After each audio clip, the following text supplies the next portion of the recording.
کله چې مونږ غواړو څه ته حرکت وکړو یعنی یو ځای ته لاړ شو یو لوړ ځای ته وخیږو لومړی باید مونږ کوم کار وکړو لومړی باید په اوله اړیکې باندې پښه کېږدو یعنی اول قدم واخلو. Bonjour les amis, bienvenue sur une nouvelle vidéo. J'espère que vous allez bien. سلامونه ملګرو ښه راغلاست. هیله ده چې روغ او جوړ د صحت په جامو کې به پټ یاست. که چیرې موږ غواړو فرانسوي ژبه زده کړو نو لومړی اصل یې څه دی لومړی قدم یې څه دی باید له کوم ځای نه پیل وکړو. اوس راغلي یو نن په دې ویډیو کې غواړو هغه څه باندې بحث وکړو چې د لومړي قدم په څیر باندې حسابېږي.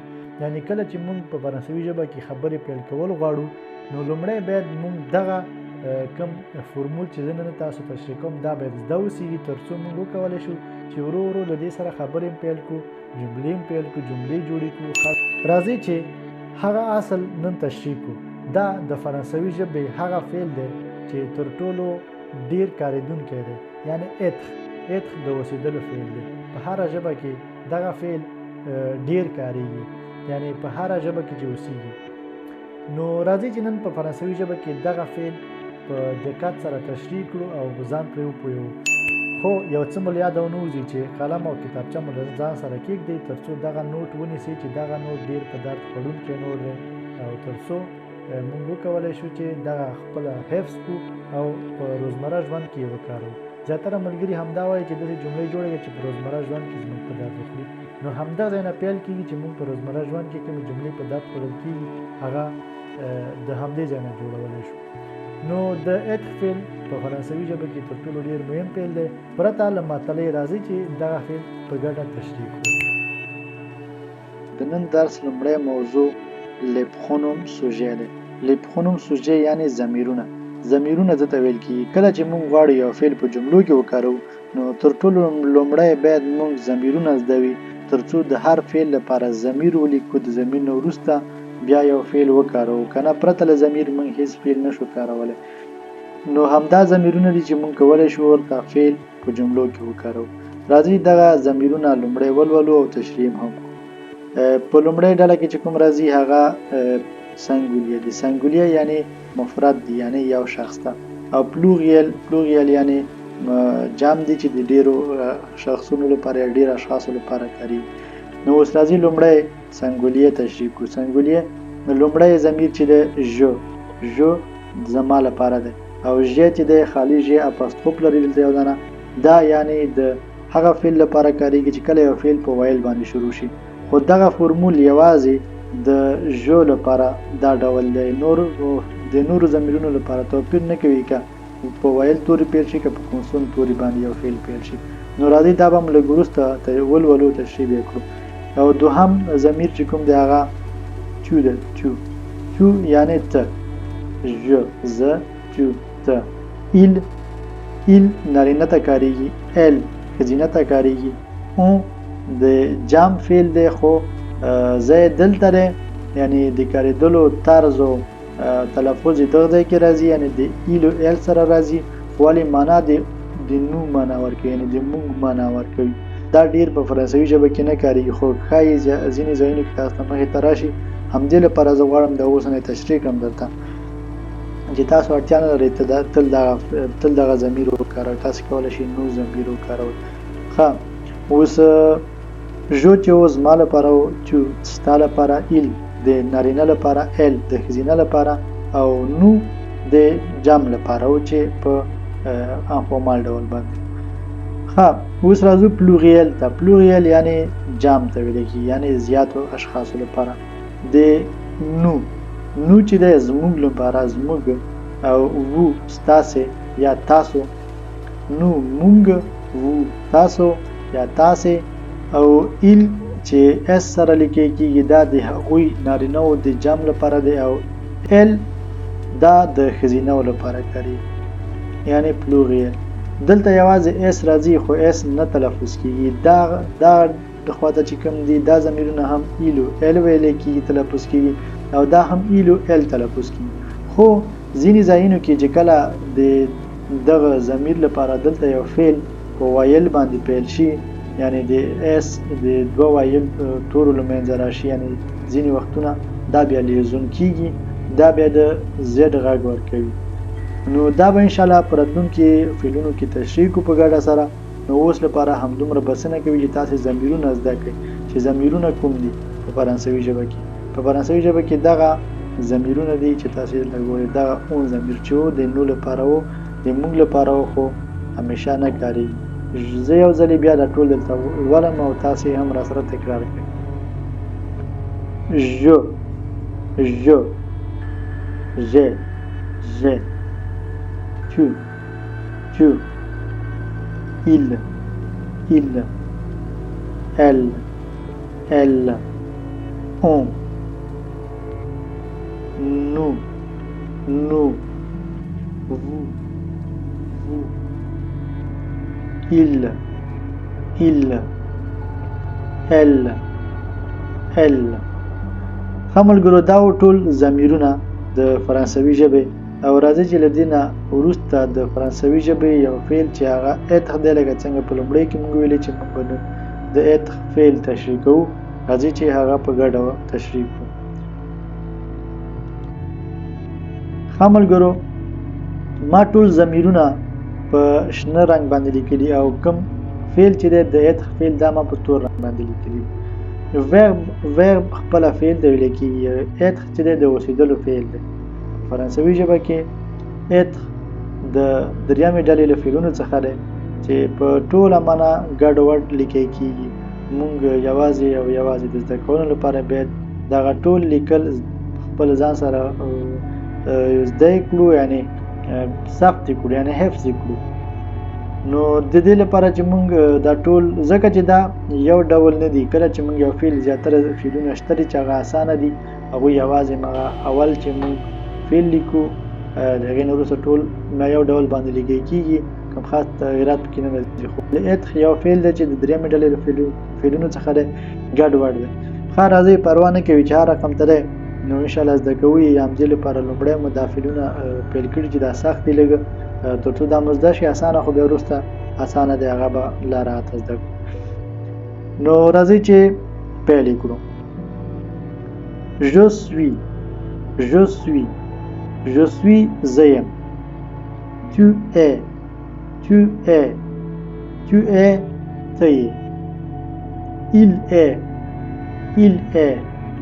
il est هغه دی، یعنی هغه ده، هغه نارینه دی. elle est یعنی هغه ښځینه ده. on est یعنی مونږ یو. او دغه مونږ یو ګوره دلته ا د همدغو د دغه فعل د چې کوم دغه ضمیر ته چې دا فعل کوم ډول باندې کاریږي، اون ته هم همدا ډول کاریږي. نو د مونږ معنا ورکوي. nous sommes مونږ یو. vous êtes تاسو یاست. ils sont هغوی نارینه دي. elles sont هغوی ښځینه دي. یعنی که چېرته اوس موږ دلته دې ځای کې فکر وکړو دا تیم تلفظ نه شوله، دا تیم تلفظ نه شوله، په دې فعل کې دغه څو توري دا تلفظ نه شول، ګوره دلته دا دغه تېګانې یو هم تلفظ نه شول.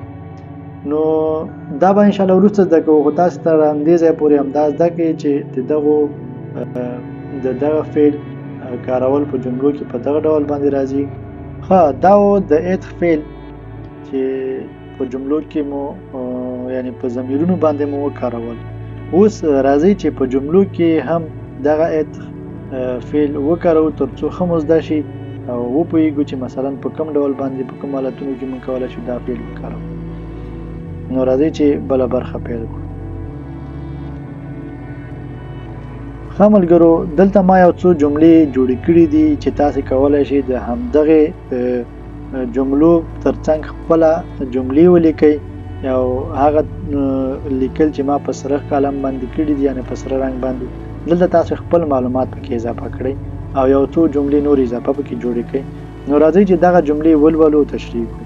لومړی جمله د لومړي ضمیر سره د ایتخ په فعل باندې je suis کان، یعنی زما نوم، یعنی زما نوم. خان دی نو تاسو کولای شئ چې زه یم خان. خو په فرانسوي ژبه کې موږ نشو کولای چې مثلا تل یو چیت ترجمه کو یا ترانسلیټ کو یا راوژ باړو ډایرکټ، ځکه چې کوي ژباړو موږ په ژباړه کې بیا دغه فعل صحیح نه راځي. کله ته وایې چې زه یم خان نو دا لږ داسې سرچپه راځي. نو بیا د نومونو لپاره یو بل فعل چې هغه به انشاءالله تشریح کړو، خو دا یوازې ما ماضي د مثال لپاره راوړی دی چې تاسې دا ډول هم کولی شئ چې ووایئ چې زه یم، یعنی د خپل نوم ورسره دغه ځای کې ولیکئ چې je suis پلانی مثلا.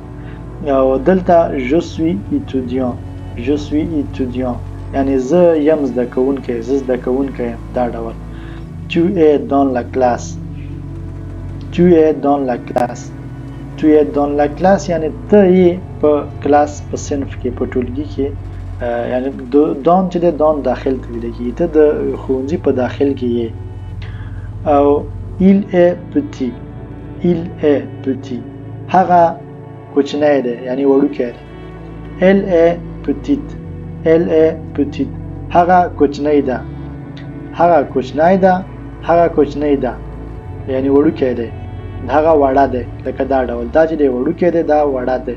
یعنی دلته د ښځینه لپاره موږ کولی شو دغه پتی یا پتیت چې دی دلته او نه اوسېږي، دلته به او اوسېږي تر څو دغه او د فیمینن لپاره دغه دلالت وکړي، تر څو موږ دغه فعل ته چې کله دغه ضمیر ته لیکو تل دا ډول باید ولیکل شي. نو همدغه توپیر راځي زیاتره ځایونو کې چې کله موږ د یو لغات لپاره یو لغات لیکو یا مثلا یو نوم لیکو باید دغه تفاوت پکې اوسېږي، خو اکثره وخت هم نه دی، ټولو لپاره هم دا ډول نه دی. نو زیاتره ځای کې دا او ته اضافه کېږي تر څو دغه تیم دوباره ورسره تلفظ کېږي.